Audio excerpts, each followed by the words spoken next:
দেখছেন কলকাতা টিভি, ভাস্বতী রয়েছে আপনাদের সঙ্গে। নওশাদ সহ 84 জনের জামিন, 500 টাকার ব্যক্তিগত বন্ডে জামিন। নওশাদ সহ 84 জনের সরকারি আইনজীবীর তরফে জামিনের বিরোধিতা করা হয়, বেল হেফাজতের আবেদন জানানো হয়। দুপক্ষের সওয়াল জবাব শেষে নওশাদ সহ 84 জনকে জামিন দেয় ব্যাংশাল আদালত। 500 টাকার ব্যক্তিগত বন্ডে জামিন নওশাদ সহ 84 জনের। বেশ কিছুক্ষণ আগেই তাদেরকে আদালতে নিয়ে আসা হয়। গতকালই আমরা দেখেছিলাম যে ধর্মতলায় আইএসএফ এর যে মিছিল, যে বিক্ষোভ মিছিল, যে প্রতিবাদ মিছিলকে কেন্দ্র করে ধুন্ধুমার পরিস্থিতি তৈরি হয়েছিল। তারপরেই সরকারি সম্পত্তি নষ্ট, বাসে ভাঙচুর সহ একাধিক অভিযোগে জামিন অযোগ্য ধারায় মামলা করা হয়েছিল।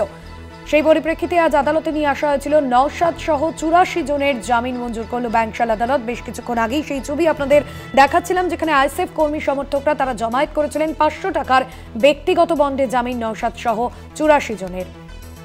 84 জনের সরকারি আইনজীবীর তরফে জামিনের বিরোধিতা করা হয়েছে, বেল হেফাজতের আবেদন জানানো হয়। দুপক্ষের সওয়াল জবাব শেষে নওশাদ সহ 84 জনকে জামিন দেয় ব্যাংশাল আদালত। অরিত্র ঘোষ রয়েছেন ফোন লাইনে। অরিত্র, কি জানা যাচ্ছে, আদালতটি কি নির্দেশ দিল? যে বিশৃঙ্খল পরিস্থিতি আইএসএফ এর তরফ থেকে একটি বিক্ষোভকে কেন্দ্র করে তার পরবর্তী ক্ষেত্রে গতকালকে গ্রেপ্তার করা হয়েছিল সব মিলিয়ে 95 জনকে।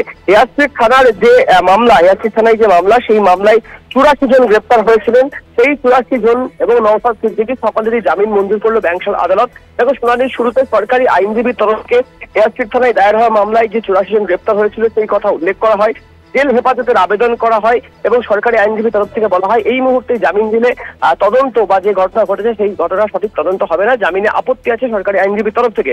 পাল্টা যারা ধৃত ছিলেন, নওশাদ সিদ্দিকী সহ যে 84 জন ধৃত ছিলেন, তাদের আইনজীবী ফিরদৌস তামিম তিনি আদালতে জানান যে ধৃতদের মধ্যে অনেকেই আছেন যারা সরকারি কর্মী, শিক্ষক, আইনজীবী এবং WBSEDCL এর ইঞ্জিনিয়ারও আছেন। সেখানে ওবিসি ইস্যুতে তারা গিয়েছিলেন এবং রাজ্যের লক্ষ লক্ষ ছেলে মেয়ে উদ্বিগ্ন রয়েছে। একদমই ধন্যবাদ অরিত্র।